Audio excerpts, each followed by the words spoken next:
Hello everyone and happy belated holidays. It's been some time since my last video because of exams, and then I actually filmed one and I wanted to edit it, but then I saw that it was pretty awful. I mean, my videos don't have a high standard, but that one was just me all over the place, and most likely because I was just tired and stressed. And I rested a bit. I had the holidays, no, I celebrated.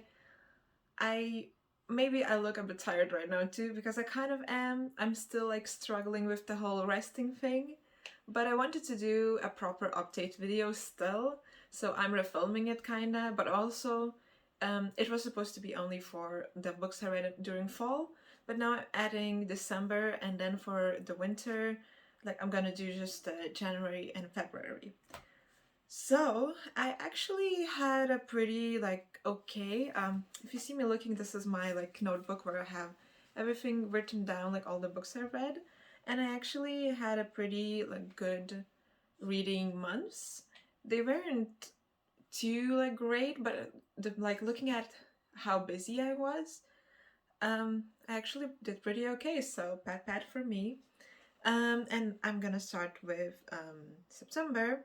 So I read Siege and Storm, which was the second book in the Grishaverse trilogy, and I actually did a vlog for the first part, but I I mean, I started filming the vlogs for the second and the third part too, but maybe I'll put them together, oh, sorry, and upload them at some point, but it's I feel like I didn't have too much to say about the other books. They were kind of, there were some surprising things, but most of it was pretty just evenly distributed and stuff, and I don't think it was that interesting to at least see my reaction. But yeah, we'll see. If you see a video one day, you might see a video one day on any of those books. But I didn't like this book at all. I listened to the audiobook for half of it because I just kind of found found it hard to struggle through it, to read through it. I struggled.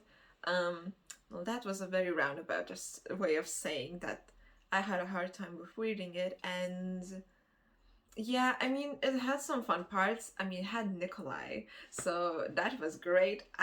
Yes, I admit I'm actually one of those now, people in the Nikolai fan club, and my friend I was reading it along with is also in the fan club, so yeah.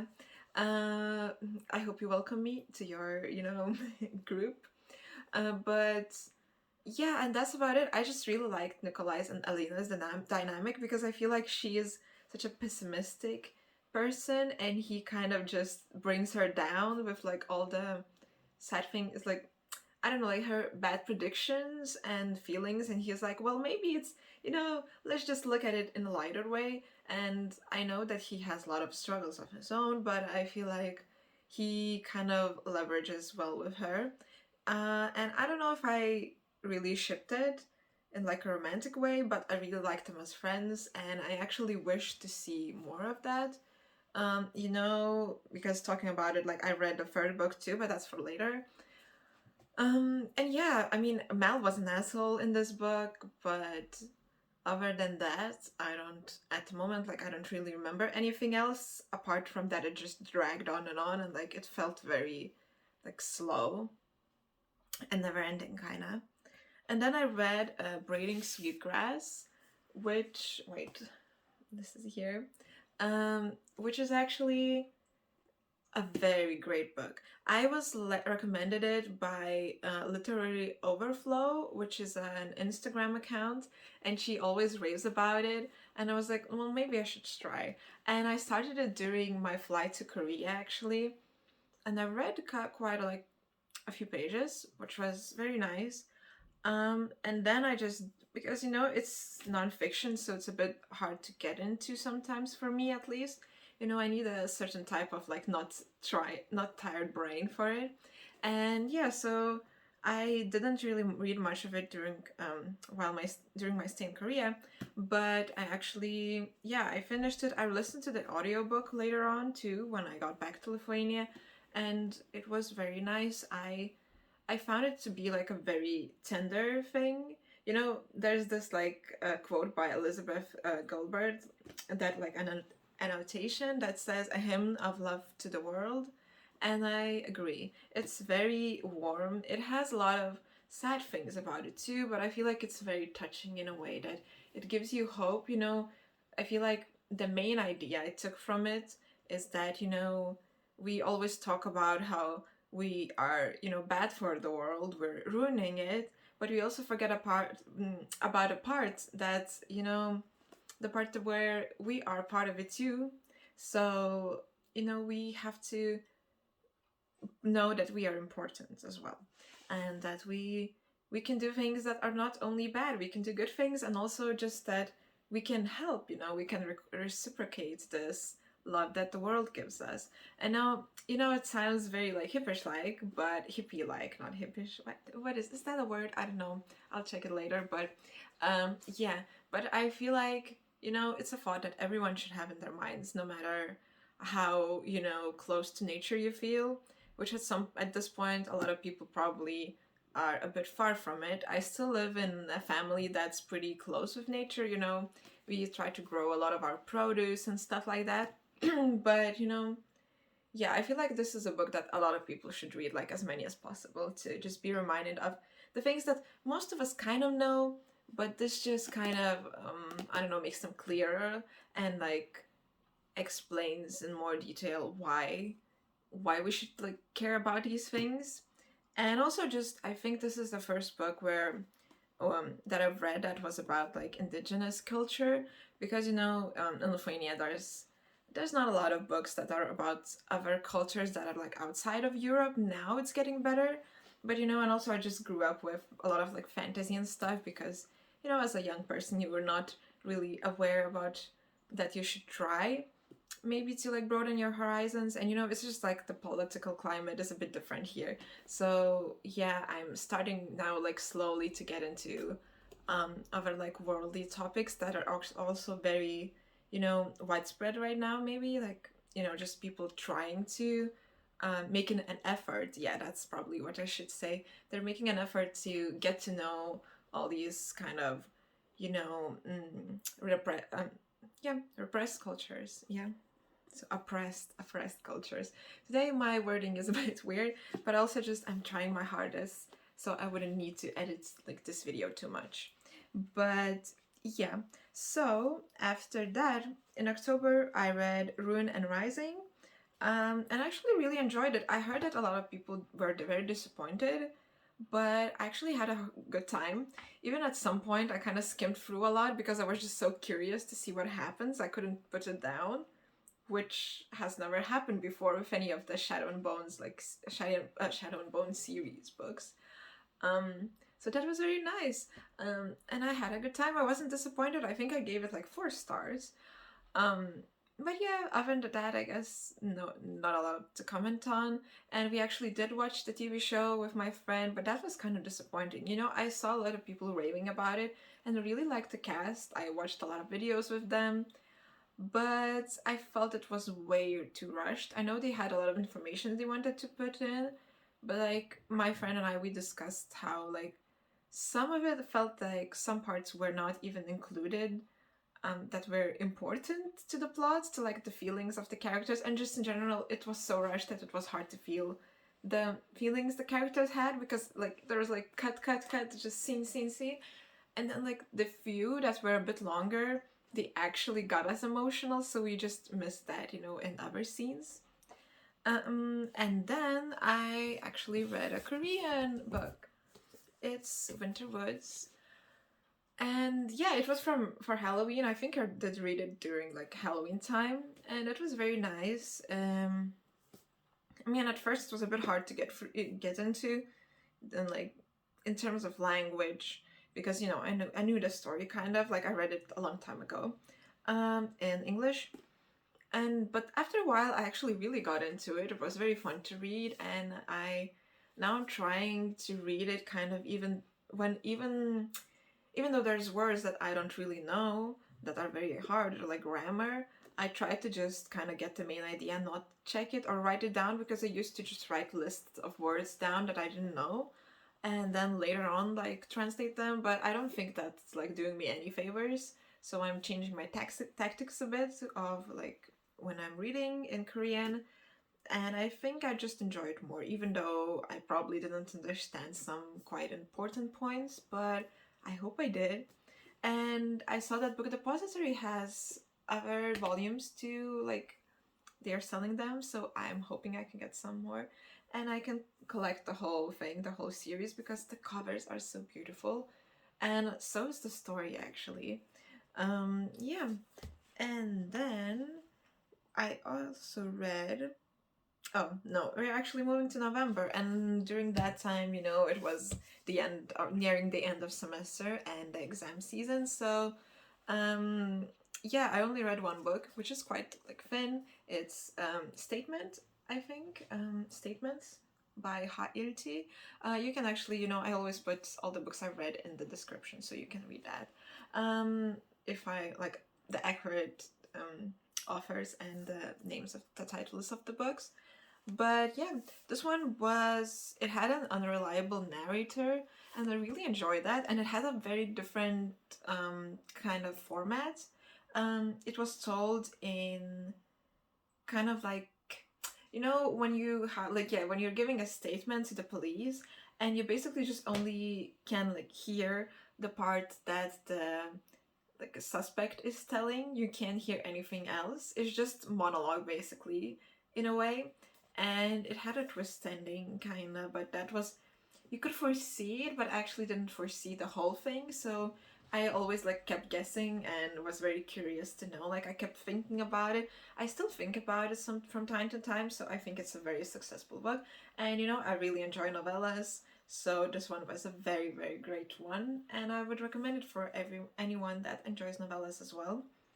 And you know, I guess that's about it, but I, you know, just a bit of a spoiler, so if you want to, just skip it. Wait, I'm gonna raise my hand. When I put it down, you can, like, skip to that place where, yeah, to that part. That's gonna be the end of the spoiler.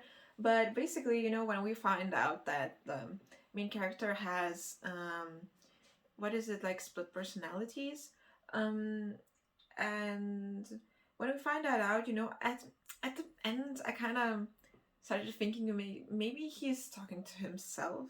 You know, it's never really explained. Um, I mean, the book, I think the main idea is that it is actually just him speaking with the people, like with the police, with the like doctors. But I kind of like the theory that it might be just all in his head because, you know, he has a very good like defense mechanism in his mind to like deal with his wife's like death. So you never know. But yeah, that's just a slight thing that I wanted to tell you. And oh, it was just to offer like the story of this book like very shortly. I think this video is gonna be very long. I'm very sorry. I wanted to make it very fast, so maybe I'll speed it up. We'll see. Or you can just speed it up if it's too long. I'm sorry. But basically, like I got this book from a sister of my grandma's that I haven't seen in my like whole life. Maybe when I was very little, I just don't remember. But yeah, so my mom just came back and she said like, oh my, like I was at your grandma's and she got presents from her sister and this is for you. And I was like, what? And I thought it was gonna be, you know, like some maybe like Japanese offer, because a lot of people, I feel like, you know, when they hear you study East Asian languages, even if you say that like it's specifically Korean, they still like kind of just go with the most popular like offers or something that they can find that's just related to East Asia. But no, it's actually a Korean offer, and he actually visited Lithuania at some point, and I think he even like has a book related to like that setting in one of the places in Lithuania. So I really want to read that, and I mean, this book came out in 2000, I think, in the year 2000 when I was born, so it makes sense that I haven't heard of it. But it might have actually come out like later. I'm trying to check. Where's the dates? Oh no, it actually came out in 2016. Never mind. It came out in 2016. I was born at that time, thankfully. Question mark, but yeah. So I mean the translated version. And yeah, so I want to try to find his other books. I don't know, I've never seen this book before, so I don't know where she found it, but I'm actually very glad she did. You know, it's like one of those things where that like fall into your hands, and you're like, wow, okay. And it somehow made sense. It somehow actually worked, and I was very happy with it. So I'm very happy to have this in my collection, because I actually don't have any like books that I've read. I have one on my TBR, which is Pachinko, but like I don't have any Korean authors that I've read in my collection, so I'm very happy to have this. I mean, now I have some from this year that are like in Korean, but you know, translated is also nice, because I want to like support authors, so I would have like work in the future if I become a translator for like books from Korean to Lithuanian. And I also just want to support the translators that are working now. And then moving to December, I read 3 books at this point. Today is the 13th, the 30th of December. So I'm very, very hoping to finish the audiobook that I'm listening, which is Tokyo Ever After. It's kind of like Princess Diaries would make it in, you know, Japan. So the culture aspect is very fun. We actually learned about it in university, like a lot of about a lot of the things that are mentioned in the book. So this is very nice, you know, it's kind of like checking myself to see what I remember still. And yeah, it's just cute, it's fun, it's lighthearted, there's no actual like annoying drama, so I really enjoyed that. And yeah, at the beginning it was kind of like I wasn't sure I was liking it, but then like quite fastly it just pulled me in. I spent like a lot of like reading it. I think it was the day before exam, like 2 days before like my last exam or something. I really wanted something to like some pick me up, you know. And I like read until 5 a.m. I actually skimmed through because I wanted to see like all the cute parts and stuff. But yeah, now I'm just trying to like actually read it, so I'm listening to the audiobook, and I have about like 4 hours left, but like sped up it's like 2 hours, so I'm hopefully gonna read it very like soon. I want to finish it today, but in the worst case scenario I can try to finish it tomorrow before the New Year's. Because I have plans, but I still have time in the morning. But yeah, so in December, that was a very off topic because I still haven't finished it, but hopefully, because that would make 28 books that I've read this year, which is, I like even numbers, you know. So yeah, so that 25th book was Crooked House, and actually it was my first book by Agatha Christie. Agatha Christie. Actually, I used to watch the TV show of Poirot with my grandma, but I've never read any books by her, and this one was great. I listened to the audiobook, I got it for like Halloween, you know, like vibes and too, but I finished it like in December.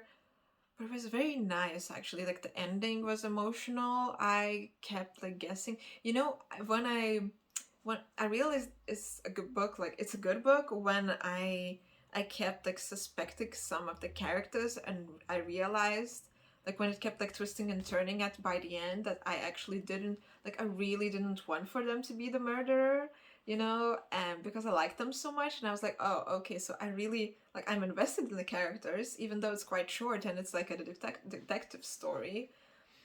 So yeah, that was very great, and I really enjoyed it. The ending actually surprised me as well, in a way. So yeah.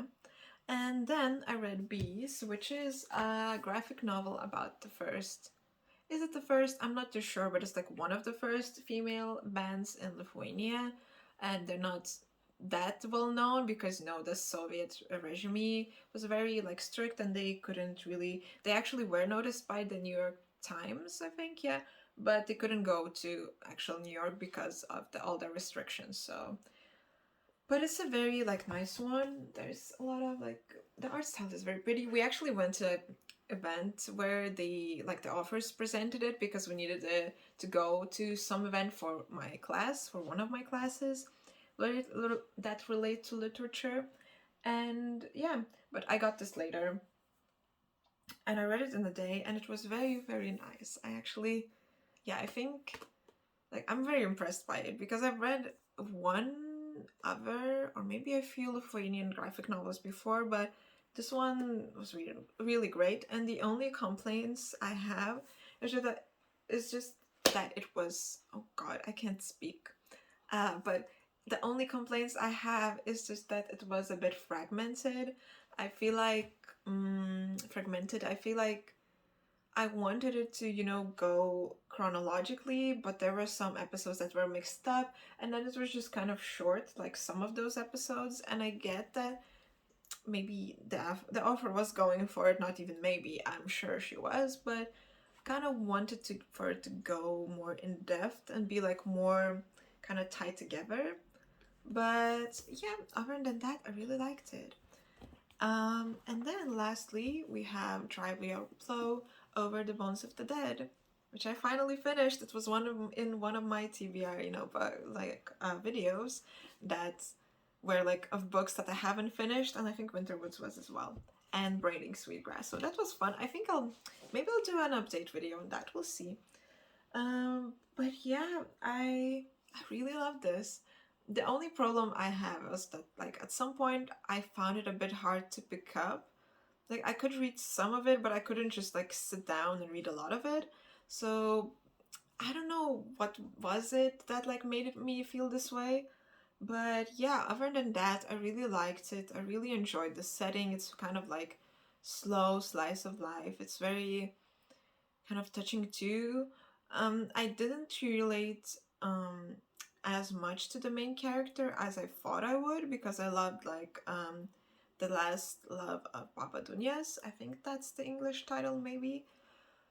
And everyone kind of pitched it as similar because it has like a senior you know, like an older woman that's the main character that's very kind of feministic. Feminist, yeah, not feministic, but yeah, so this is like kind of ecofeminism. I think that's even somewhere here in like the blurb. But that's basically, it has a lot of ideas about like hunting, ageism, and like even, you know, how people look down on like older women, and like especially kind of grandma looking women, and think they're like just weak and they're just talking nonsense. And yeah, I don't want to spoil too much because, you know, the ending was actually quite surprising to me, because I suspected some other people, because this is kind of a thriller in a way, you know. It's like it has a detective story, but it's very like slightly weaved in. It doesn't really take up too much space in here. It's more of a, you're living in the main character's head and you're more focused on her life and how it's going for her. But the ending was so touching.